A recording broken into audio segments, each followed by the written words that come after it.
సన్యాసాశ్రమంలోకి రావాలంటే ఎవరు సిద్ధపడరు కదా. అన్నీ వదిలిపెట్టేసి రావాలి, ఇల్లు వాకిలి వదిలిపెట్టేసేయాలి, ఇందులో ఉండాలి అంటే సాధారణంగా పెద్దగా అంత త్వరగా సిద్ధపడరు. మా పెద్ద స్వామివారు మొట్టమొదటి స్వతంత్ర సమర యోధులు వారు.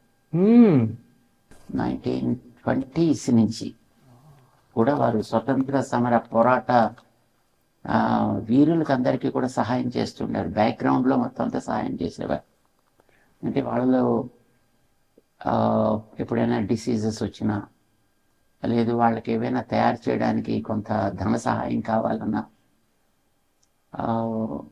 అప్పట్లో కాకినాడ బాంబు కేస్ అని చాలా ఫేమస్ కేసు ఒకటి ఉంది. 1920sలో మొట్టమొదట బ్రిటిష్ కలెక్టర్ మీద మన వాళ్ళు ఒకళ్ళు బాంబు వేశారు ఒక సందర్భంలో. It was very well spoken of incident అనమాట ఆ రోజుల్లో. తర్వాత కూడా అనుకోండి, ఆ సందర్భంగా భయంకరాచార్య ఆయన ఉండేవారు.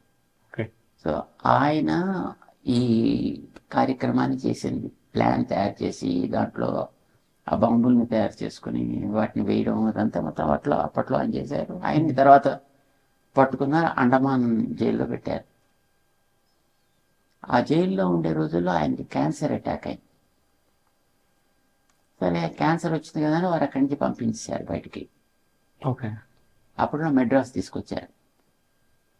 వారికి వీరు వెనకాతల ఉండి కావాల్సిన ట్రీట్మెంట్, వారికి కావాల్సినటువంటి సహాయం అదంతా మొత్తం వీరు చేయించేవారు. మా గురువు గారు చేసేవారు అప్పట్లో పూర్వాశ్రమంలోనే.